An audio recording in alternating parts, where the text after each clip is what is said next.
All right, our last NBA subject takes into account the NBA have-nots and the 10 teams that failed to make the play-in tournament or the playoffs.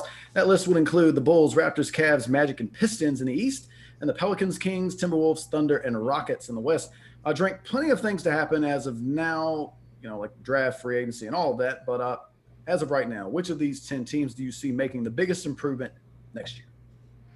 All right, so out of the 10 teams, I got one in the East and two in the West. My one in the East is Toronto Raptors. I think Toronto Raptors gets their S together next year. I think the fact that they got locked out of their own country, which is wild, and Van Bleek up and down. Pascal probably wasn't the most consistent, and then the whole drama with Lowry. You trade away Norman. I think a lot happened.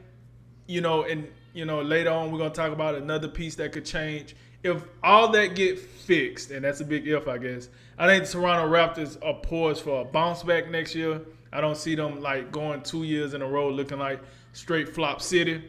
And then for the West, listen, take this with a grain of salt, but I'm gonna say the New Orleans Pelicans. At some point, they gotta show up and be what we think they should be. I'm thinking that's next year. Zion, Ingram, Stan Van Gundy, Hart. I don't know, Ball coming back, Bledsoe, whatever. Like something got to give with the Pelicans. I'm thinking next year is the year we get to see a jump and they can be more of a productive team. And then the third team I had was the Minnesota Timberwolves. Listen, I just told you Anthony Edwards was my rookie of the year. You know what Karl Anthony Towns going to bring you. They still got D'Angelo Russell down there, even though he on the back of a milk carton or something. I don't know. But with all that said, get them the right, I think, mix at coach. Maybe they can go for, a vet, somebody that can be a glue guy, kind of like Gordon Hayward was for the Hornets. Give them that. I think those three teams could be bounce back and be surprise teams next year.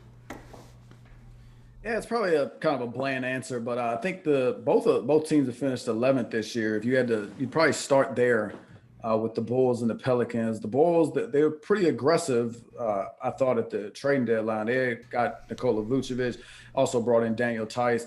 Zach LaVine had a really, really good year.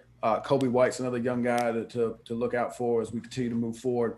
And they also got Billy Donovan. So he's a guy I don't think we should count out. I think he should still be in Oklahoma City coaching. But yeah, I'd look for the Bulls to maybe a full season with all those guys in the locker room, in the film room, and out there playing together. Maybe that'll be enough to get them at least in the play-in. Otherwise, that's a lot of work to do on the trade deadline to get nothing for it.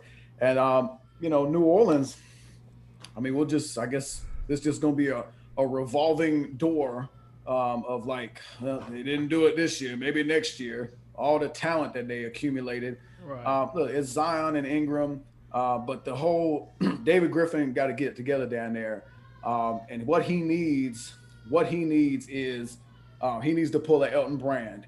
As in this year was kind of forgettable, he need to fix it next year because similar to the whole Al Horford thing in Philly last year, this Eric Bledsoe thing was a disaster because Eric Bledsoe and Lonzo Ball ain't getting it done.